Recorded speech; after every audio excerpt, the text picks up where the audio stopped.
네, 안녕하세요. 기업분석연구소 조우성 변호사입니다.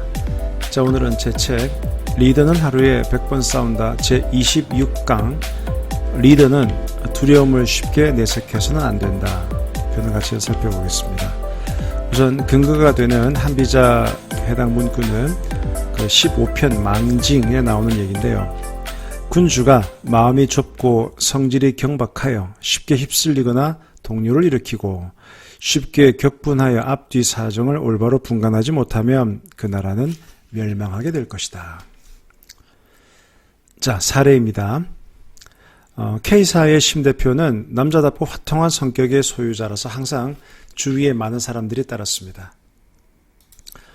근데 어느 날 검찰 수사관들이 K사에 들이닥쳐서 장부와 서류 일체를 압수해갔죠. K사가 입찰 과정에서 담합을 했고 또 불투명한 자금 흐름이 있고 그중 일부는 대표이사 개인이 임의로 사용해서 주주들에게 손해를 끼쳤다 이런 내용의 제보가 있었던 겁니다. 검찰은 K사 직원들을 상대로 강도 높은 수사를 진행했고 심 대표를 비롯한 관련 임직원들은 저와 함께 대책회의를 진행했습니다. 변호사에게는 모든 것을 솔직히 털어놓아야 방어 전략을 세울 수 있다고 여러 차례 다그치자 직원들이 사실을 털어놓기 시작했는데요.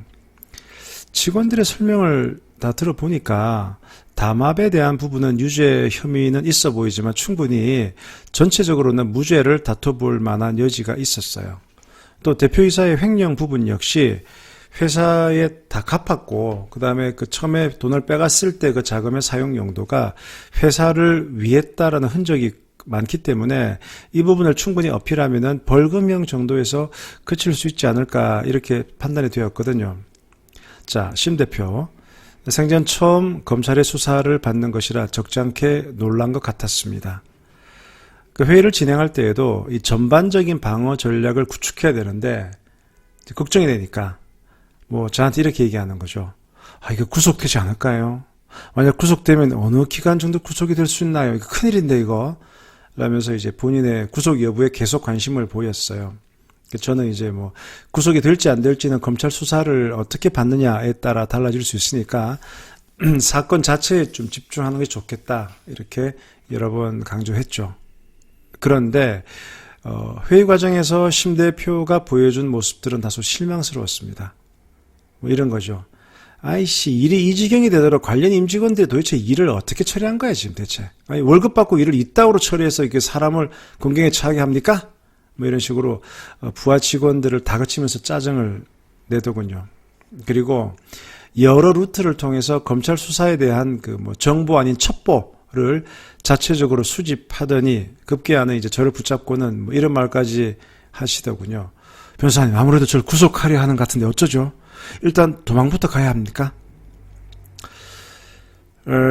심 대표가 회사의 CEO가 아닌 개인적인 신분에서의 형사 피의자였다면 그런 반응을 충분히 이해할 수가 있었을 겁니다. 하지만 CEO의 위치라는 것은 이 회사 직원들 앞에서 계속 CEO가 불안을 표출하는 것은 참 보기에도 민망하고 또 직원들의 두려움을 증폭시키는 결과를 가져오거든요. 더 나아가서 직원들로 하여금 아니 평소 그렇게 호탕하던 우리 대표님이 저렇게 겁을 먹고 밑바닥을 보이다니 라는 느낌을 갖게 하는 듯 했습니다. 옆에서 지켜보던 입장인 저로서는 그 점이 참 아쉬웠죠. 결국 K사 사건은 관련 임직원들이 적극적으로 검찰 수사에 대응한 덕분에 일부 죄만 인정돼서 벌금형으로 잘 마무리됐습니다. 심 대표는 모든 수사가 끝나자 다시 예전에 호탕한 모습으로 돌아갔어요. 하지만 그 과정에서 심 대표로부터 인간적인 수모를 당한 몇 명의 핵심 직원들은 회사를 떠났고 남은 직원들도 예전처럼 심 대표를 그렇게 따르는 것 같지는 않다. 이런 걸 좀 제가 피부로 느낄 수가 있었거든요. 사실 누구라도 수사기관의 수사를 받게 되는 상황 같은 큰 위기 앞에서 평정심 이거 유지하기는 쉽지 않습니다. 하지만 회사의 여러 임직원이 누구나 두려워할 만한 위기에 노출되어 있는 상황에서 그 당시에 그때 CEO가 보여주는 말과 행동 하나하나는 전체 조직원들에게 엄청난 파급력을 불러일으키거든요. 심 대표는 이 점을 깊이 고려하지 못한 채 자신의 감정을 고스란히 너무 투명하게 드러냈다는 점에서 큰 실수를 하고 만 겁니다. 이 리더의 심리 상태는 조직 전체로 빠르게 전파됩니다. 리더가 작은 두려움에 휩싸이면 조직은 공포에 떨게 되고, 난관을 만나도 리더가 용기와 투지를 불태우면 조직은 그런 리더를 보고 다시 힘을 얻죠. 그래서 조직의 감정 수준은 리더의 감정 수준 이상을 넘지 못하는 것이 현실입니다. 심 대표가 단순히 두려워하는 모습만 보였다면 어느 정도 이해될 여지가 있어요. 하지만 심 대표는 두려움을 이겨내지 못하고 임직원들을 아주 나무라는 말을 여러 번 되풀이했습니다. 이는 한 회사의 수장답지 못한 모습이었을 뿐만 아니고 직원들의 입장에서는 야속한 마음을 갖게 했을 겁니다. 이런 말이 있죠. CEO가 기침을 하면 임직원들은 몸살로 알아 눕게 된다.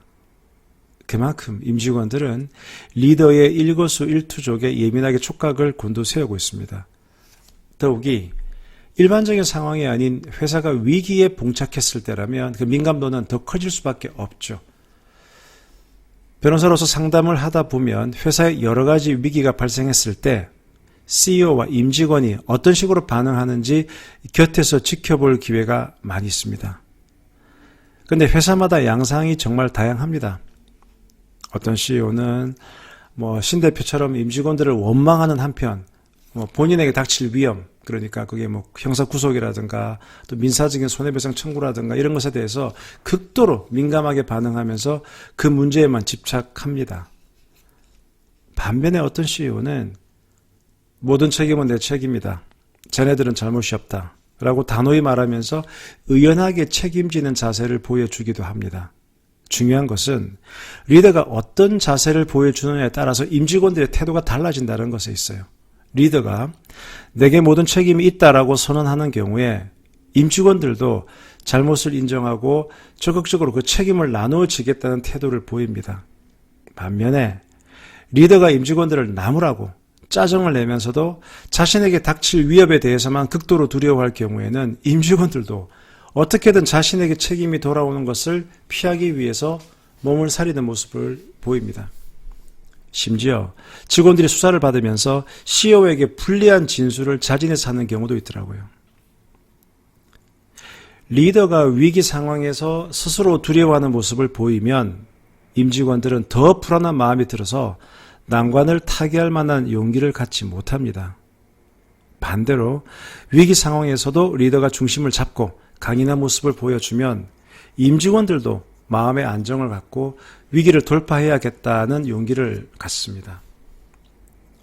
한비자는 망징편에서 나라를 망하게 하는 군주의 여러 가지 행태를 설명하고 있는데 다음 이야기도 그중 하나입니다. 읽어드릴게요. 군주가 마음이 좁고 성질이 경박하여 쉽게 휩쓸리거나 동요를 일으키고 쉽게 격분하여 앞뒤 사정을 올바로 분간하지 못하면 그 나라는 멸망하게 될 것이다. 특히 조직이 위기에 처함에 따라 모든 조직원이 그 리더만을 바라보고 있는 상황에서 리더가 차분함을 잃어버리고 경박하게 처신하면서 앞뒤를 분간하지 못한다면 그 조직은 내부적인 결집을 결코 이끌어낼 수 없습니다. CEO는 원하든 원치 않든 스포트라이트를 받고 있는 존재입니다. 더더욱 잊지 말아야 할 것은 회사가 위기 상황이 되면 리더를 향한 스포트라이트는 더 밝아지고 임직원들은 모두 뚫어져라 그를 응시하게 된다는 사실입니다. 진정한 리더의 내공은 위기 상황에서 드러나는 법이죠. 리더의 자리에 있는 한 조직 구성원들 앞에서 두려움을 내색해서는 안 됩니다. 두려움을 내색하는 순간 조직은 더 큰 두려움에 휩싸이게 되죠. 두려움을 극복하는 리더만이 조직을 살릴 수 있습니다. 리더는 정말 두려워도 그 두려움을 내색하지 못하는, 그 두려움을 속으로 삼키면서도 웃음을 잃지 말아야 하는 그런 사람이어야 합니다. 그래서 리더의 자리는 이토록 어렵고 고독합니다. 지금까지 리더는 하루에 100번 싸운다 저자 조우성 변호사였습니다. 감사합니다.